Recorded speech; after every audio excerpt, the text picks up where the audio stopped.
Welcome everybody to the Fantasy Golf Insider Webcast and Podcast. I'm Jeff Bergerson, joined as always by my partner, Zachary Turcotte. Thank you for joining us this week and every week. Thank you for being loyal members to FantasyGolfInsider.com. We really appreciate it. We have the very best tools and value of any DFS website around, so come join us out if you're not already a member. And check out our articles, our tools, our new rolling stats tool that our guy Aaron came up with. It is awesome, and people are liking it a lot, Zachary. If you do us a couple of favors, if you would subscribe to our YouTube channel, just go right below the video, just click subscribe. And also, if you're listening to this on iTunes or Stitcher, if you could get us a good review, that'd be great. 5 stars and maybe a little comment or something if you like us. It'll help us out quite a bit. An outstanding show for you today. We're going to talk the third leg of the FedEx Cup playoffs with the BMW Championship. We're going to talk a little football too, Zachary. And I should add that for those of you who aren't premium members, join us because you get free NFL content. For all of our loyal members, we're given our articles. Zach does a cash game. I do a GPP article. We got projections on the site. We're working on a lineup builder. Hopefully we'll get that that fixed pretty soon. It's not an easy thing. Our guy Aaron is working on it. Very, very hard thing to do. But we also have a great wide receiver versus cornerback chart that really comes in handy, especially as we get a few games into the season and cornerbacks have more games. We can see who's struggling which ones are bad and target them. Yeah, exactly. So come check that out as well. Before we get into this week's event, we got some shout-outs, as we usually do. Since we didn't have a show last week because there was no event, we have some winners from the Dell Championship. So let's see here. Daniel, Mr. Polsky on DK won the $2,000 short game contest. Bo Fulton, who is WS23 Bo on DraftKings, won the $1,000 Albatross.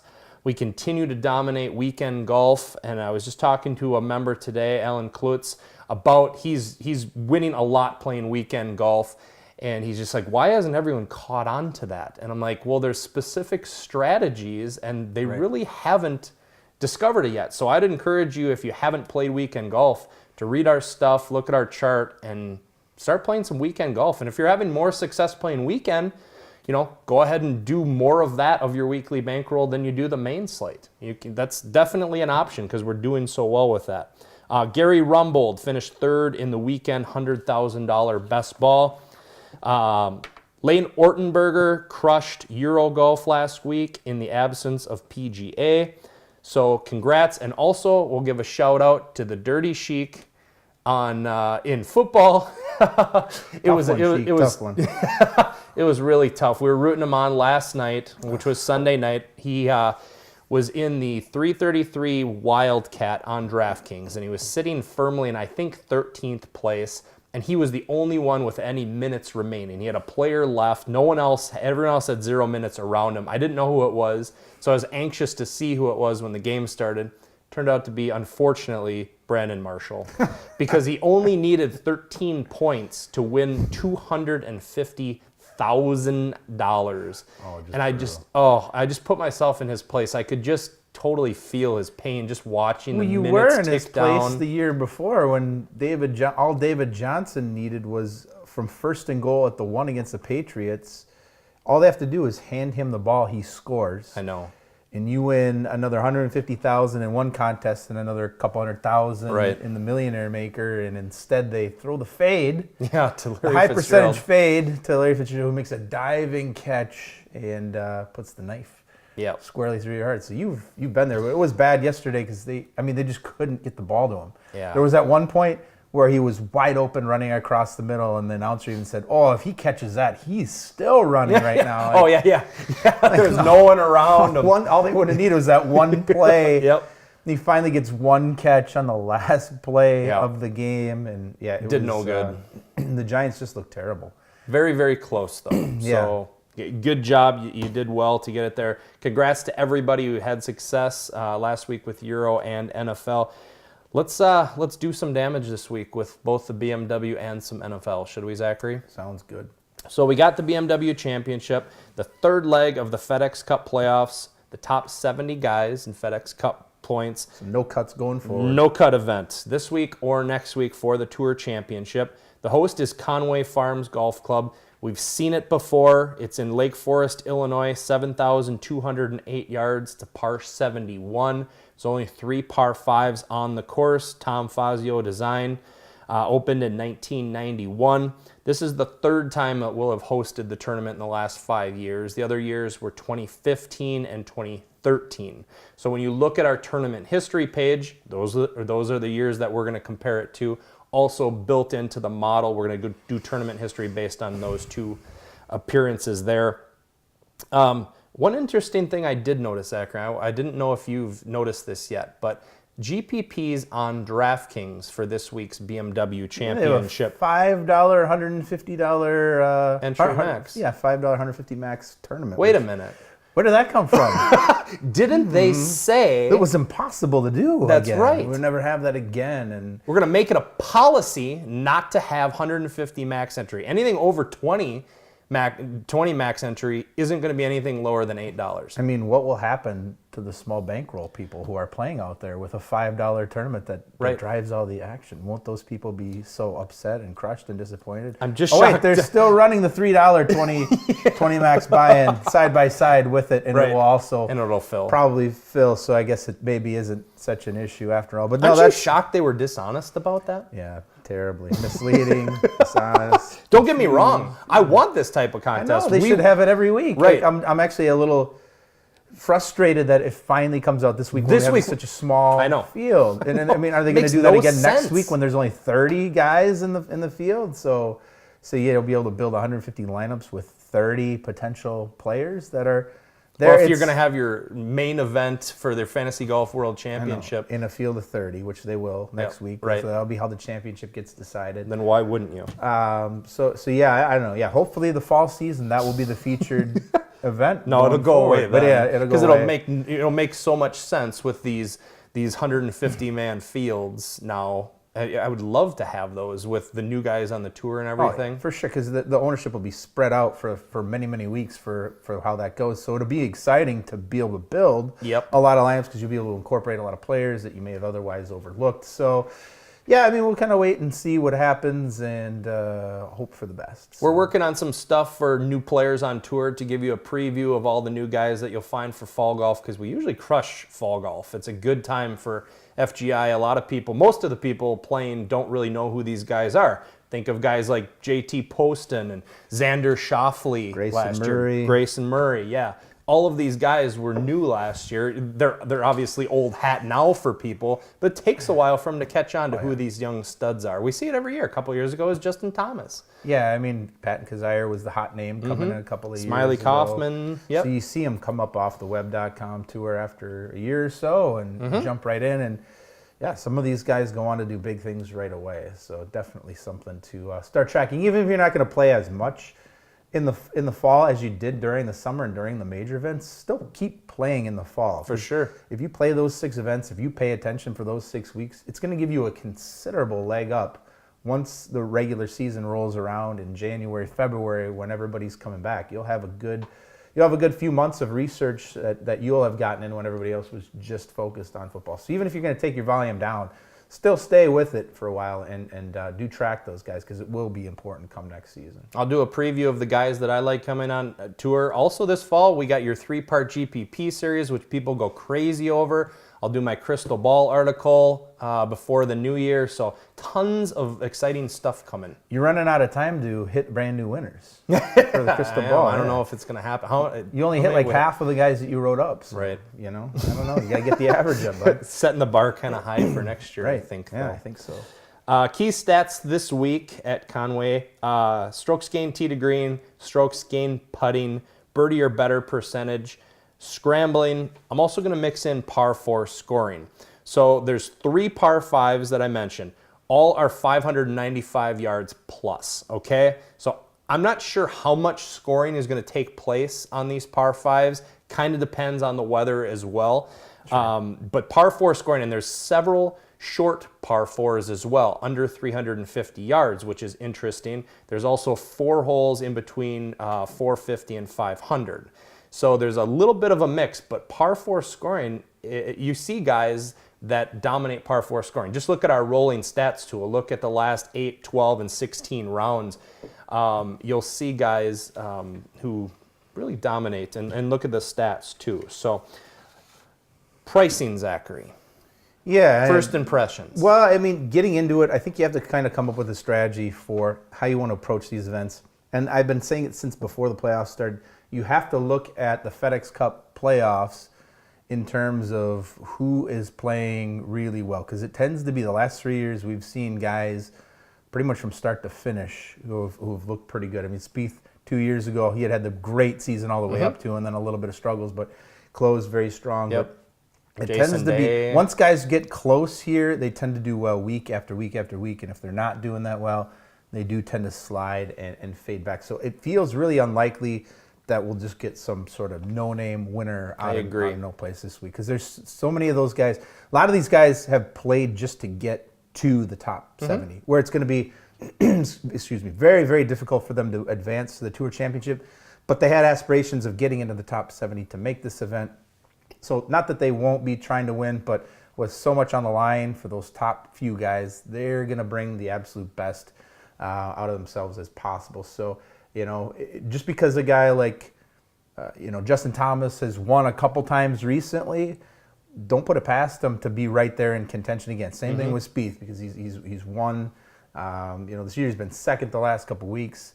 That tends to just keep going. It's like Billy Herschel a few years ago, where he gets 2 wins in a second place. Rory last year with 2 wins down the stretch. So it tends to be the best players. So you really should focus kind of from a top to bottom type of approach. Stars and scrubs. I just don't think that there's going to be, especially with a no cut, there's not a lot of merit to going with a balanced lineup this week, just because I don't think a lineup that you lead in with Paul Casey, who just doesn't really win in general, is going to have a great shot at winning. So you can have guys from 8,000 to 9,000, and it's going to look like a great team. And most weeks it would probably play and it would probably cash.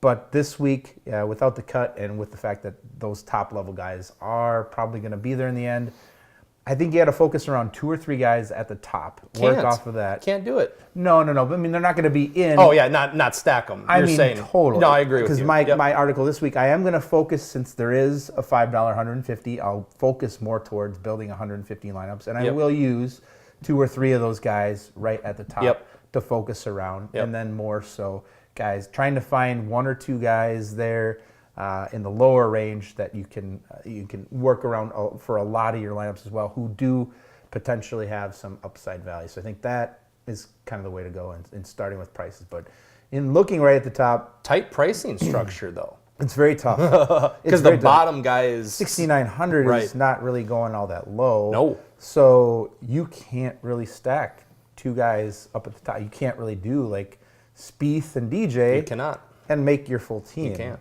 So last year for the BMW, the lowest was 61, and there's 21 guys below 6,900 that were options for you. Yeah. That's not there this year. No, and so that does make it difficult. You're not going to be able to get probably both guys who are right there. So you're going to have to build your teams with, like if you're gonna build around Jordan and DJ, you're gonna have maybe a third of your teams are Spieth teams, a third of your teams are DJ teams, and kind of work down from there. And even if you do start with one of those guys, it limits you in a hurry. You got to drop down. You can maybe fit one other guy at like 9 or the upper 8s. Yep. And then it's like 7,200. Then you're into the low range. And I think I'm going to start my teams with Spieth this week. He's in contention there. He's up at the top. He's your leader right now, and he's locked in. Par 4 dynamo. Yeah, exactly. Guy, he's totally locked in. He's been right there every week so far. So I'm definitely going to have some shares of Spieth, even with the price as high as it is. What about you? Are you going to be? Here's one thing that I'll say. So you're talking more of the 150 entry, the large fields, right? Right. If you're playing in, say, the $333 or even the $1,500 Club Pro, I think there is merit to avoiding those top guys, and I think it's actually going to be a popular strategy. Avoiding all of the top guys? Yeah. Well, dropping down to Casey, Koepka, Stenson, because you can stack 3 of those guys, because you're not necessarily going to need the winner on your team in the Club Pro this week. How many people are going to be in the Club Pro? Was 70 or something like that? 70 to 100 or something. Okay, so the $1,500. The $1,500. So I'm saying if you're playing in the big contest, you might not need the winner. I don't agree. I think you're going to have the winner on that. I don't think it's necessary. It's going to be one of those ones where it's more than likely not going to be a nobody this week. And everybody's going to have 6 of 6 because it's a no-cut event. But would you be surprised if Koepka won or Casey won? I would be surprised if Casey won. Yeah, I would. Because he doesn't win? I'd be a little bit surprised if Brooks won, just because we've seen him kind of fade towards Jason the end of Day at 9,600. Well, Day does have some great tournament history, and if you stacked him with somebody near the top, you may still be able to. But you could own 3 of them. You could own Day, Koepka, and Garcia or something like that if you wanted to. I mean, you could do it.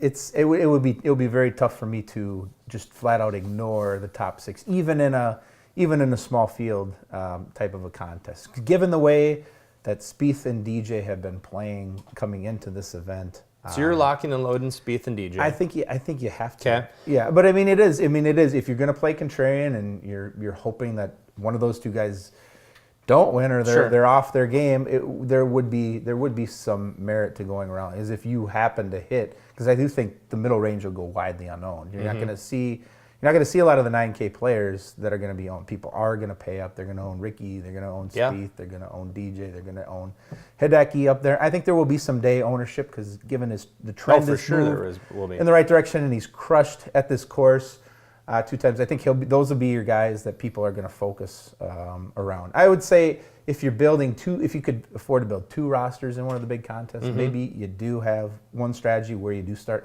one of your lineups with Jason Day and a couple of the other guys. Hideki or something. Hideki's at 9,900. But if I'm only playing one, I'm probably going to start with one of the studs at the top. So as long as you're locking in Spieth, you got to go down in that low 7K range. So let's just skip down there. We'll come back to the middle range. Who are you liking? Well, that does get difficult. I mean, if we want to go all the way down to the bottom at 6,900, the guy who's been pretty good, if you're looking at like par 4 scoring, guy who's been pretty good in bigger events, you could go to Xander Schauffele all the way down at 6,900. I think that's a pretty decent way of offering at least some initial salary cap relief. He's going to be the chalk down there, though. I think given the fact that it's a no-cut, and we've seen a little bit of a spark out of Phil Mickelson of late, he's at 7,300 this week. And what I like about Phil Mickelson is the fact that even if he blows up on a couple of holes, he's been one of the top point scorers for DraftKings all season long. So you know that, the mistakes might come, but he might finish 25th in the tournament and 15th or 10th in DraftKings points because he's going to make so many birdies along the way. Hopefully. He will blow up a little bit. Are you prepared to be on the Phil train? I've been on the Phil train quite a bit this season. And that hasn't worked out too well lately. No, but I mean, like I said, you saw him start to come back a little bit in the last event, which was encouraging to see. And like I said, with the pressure off of a no cut and that 7,300 salary, it's not going to take nearly as much for him to earn value at that price. Who are you focusing on down there? A couple of names that might make you throw up in your mouth a little bit. Martin Laird. Oh. Wow. 6,900. Where is that one coming from? Shorter course, par 4 scoring. He can compete on a course like this. Total GPP play. I wouldn't put him in cash, but I think if you're just going for a punt play down here, I like him more than most everybody down here outside of Xander. Nobody will be on. Nobody will own him. What about Grayson Murray? A guy like Grayson. Grayson Murray, absolutely at 7K. He's been flashing upside. He's definitely if you're looking for a day one leader bet, he seems to fit the mold pretty well for those types of guys. So I would think that would be one you could take a look at. There just aren't a ton of guys down here that I really like, which, you got Kisner at 7,200. I think you could take some shots. He's been bad this last couple of months. Last 3 events he's been awful since the PGA Championship. Right, yeah. He wasn't great coming into the PGA Championship. He flashed, he looked good, and then kind of back to himself. But he's a guy there too. I mean, if you want guys who've got that strong second shot approach game, if guys aren't going to score a lot on the par 5s, Kisner's kind of an ideal player here Right. because he's so good Right. typically with his iron play. So he would be a guy I would be perfectly willing to take some shots, some shots at down there as well. Let's talk a little bit about the middle range in case people want to build more balanced lineups or have one or two of these guys in this high 7, 8K range. I think Patrick Cantlay will be very popular Chalky. again. Yep. Yeah, 8,600. The price is starting to come up there a little bit. It'll be interesting to see if people fit him in as a second option. Because if you're going to pay up for one of the first two guys, is he going to be their number 2? That's the tough part because if you lock in Spieth or DJ and Casey at 9,200, and I think he's going to be owned by a third of the field. Then you're going to drop down. Then to you're the not lower going to be at side. 86. You That's can't- right. You can't fit him. So Nope. that's what my thought was. Casey would be your second guy. He's like the highest price that Yep. you can conceivably Yep. stack with Yep. those guys. Yep. And then you're done. You're at 7K and below pretty much for the rest of your guys. So I think Cantlay, he will be a guy that I like. And I think he's strong enough at this point in what I've seen over the last couple of months, really all season, whenever he's played. He's been so consistent all Yeah. season. I think he's good enough for me to be a number 2 guy at this point. I mean, considering the fact that a guy like Casey hasn't won all year Yeah. long, so you don't really feel like that's a threat or that you're going to miss out on that. Right. That extra 600 of savings could end up being pretty important. Let me in the ask you last this because my wheels turn when I start thinking contrarian for GPPs and everything. year. Sure. Casey owned by 35% of the field, right? Approximately 33 to 35. He was at the Dell. He was 30, pretty- 33, yeah, you could and see it. 40 up to 40% in the $300. Can you fade Casey? Yeah, I think you could. I mean, he's been great all season. Top 5 finishes, top 10 finishes. You could always drop down. Patrick Reed has started to play Yeah, he really has. well.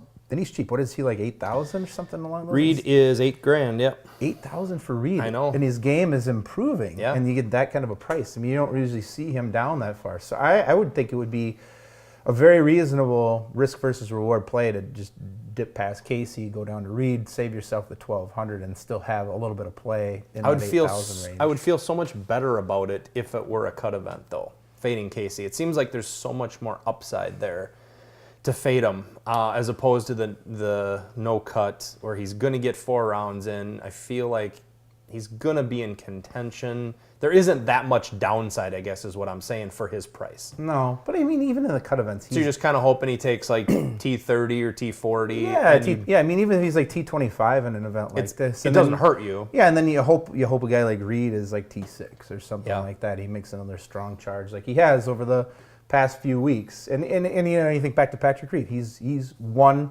in the FedEx Cup before. He did win last year. I think was that the Dell? Was it the Dell or was it the Barclays?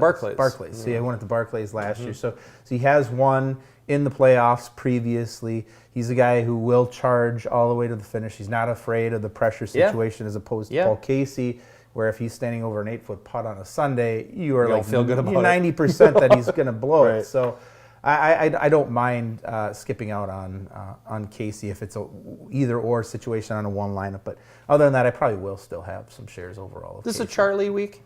Oh, jeez. You're the Charlie whisperer, right? It's tough to say. I wanted to think before that he was just capable of overcoming any course, regardless of the setup, just given how well he'd played. I think the fact that he didn't contend a couple weeks back should kind of chase away some of the shares. He's at a price there where I don't think there's going to be a ton of ownership. No. So I would be okay going back to him. I'm not going to overweight my shares on him just because I mean, what we see in Boston was a course where he kind of knows that, he loves that, and Yep. so there were a lot of people in, and it was a little disappointing. But generally in the FedEx Cup, this hasn't been his time to shine outside of Boston. So I'll probably own a few shares, but it'll be limited. Okay.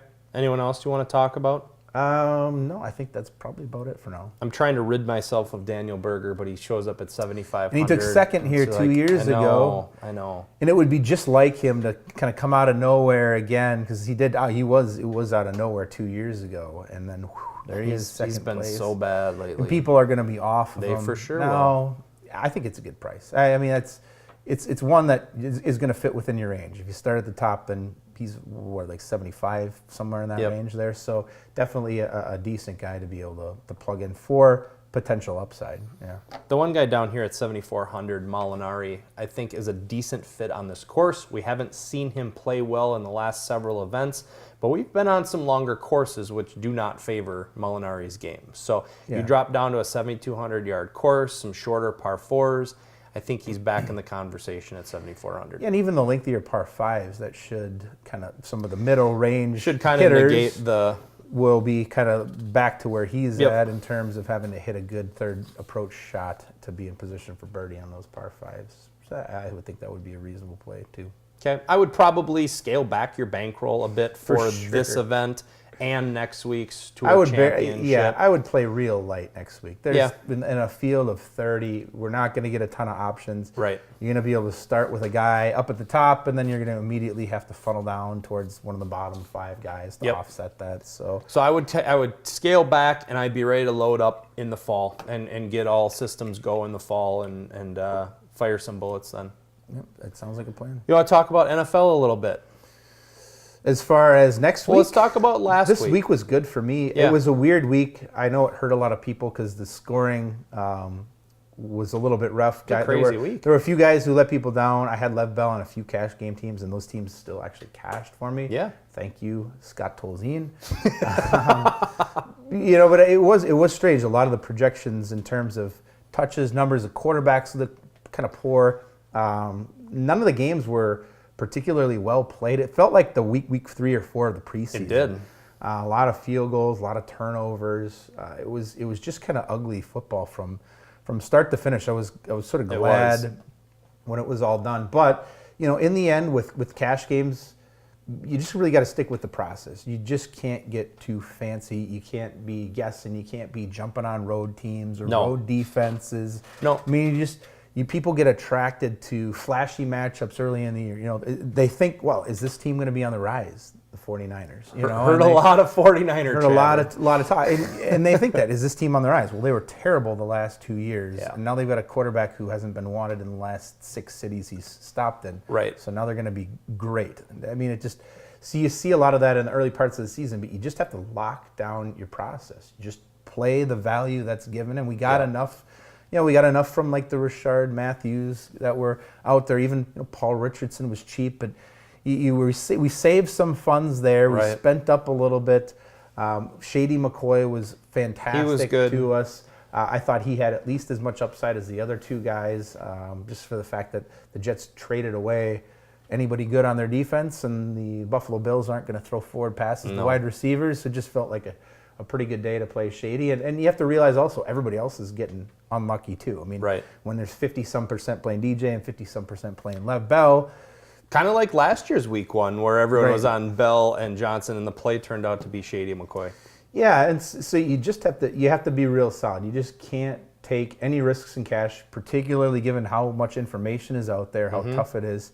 So that's the key. I wrote that in my column. I said the whole point in cash is minimizing mistakes as opposed to GPPs where you're trying to maximize any little opportunity that you can and exploit that over the rest of the field. So it was a fine week 1 for me. I know a few people got hurt if they ended up going with Houston's defense or one of the other defenses that were out there. So, it's not going to be easy, but I think if we stick with our process, we lock in solid value, cash games are going to be fine. And GPPs, your philosophy there, if you guys are going to play GPPs every week, you have to realize there's only going to be maybe 2-3 weeks all season where things go perfect and click, and you go off and you get a sweat like the Dirty Sheik where you're looking at potentially a 6-figure prize. Right. So most of those weeks, if you're doing it right, as far as what Jeff is advising and the types of players that you're looking for, you should probably be losing a little bit each week along the way.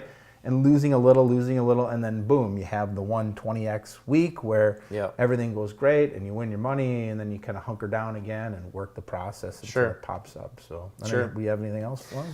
Not really. No, just looking forward to another week. David Johnson, it'll be interesting to see what happens with that injury. Yeah, it sounds like he won't be playing for at least a few weeks. It's that extended period of time. I don't know what that means. They're always so vague. They don't know, I guess. Allen Robinson. He's done. He's done for the year, so he was another guy that went down. Any other key injuries that you can think of? Woodhead went down, but I don't know what the deal was. I'm not sure. He's going to be out a while. Hamstring. Hamstring? Yep. Okay, so I saw that. Well, we got a half out of him this year. That's a lot We for got Woodhead. 3/4 out of Amendola. That's right. Yep. So that happened. No, I don't think there's anything else major injury-wise to report yet. Okay. But we still got 3 halves of football here left to play tonight. That's right. We're filming on Monday night, so we got the Vikes game on in the background, and it's looking pretty good. The Saints do not look good at all. So You just killed us. when they come storming back. Yeah. If you have any questions for us, you can email us at info@fantasygolfinsider.com. We're at Fantasy Golfers on Twitter. That's all we got for you. If you check out our NFL stuff. We got golf up this week, so we're raring to go. And best of luck this week, and we'll talk to you next week. Good luck.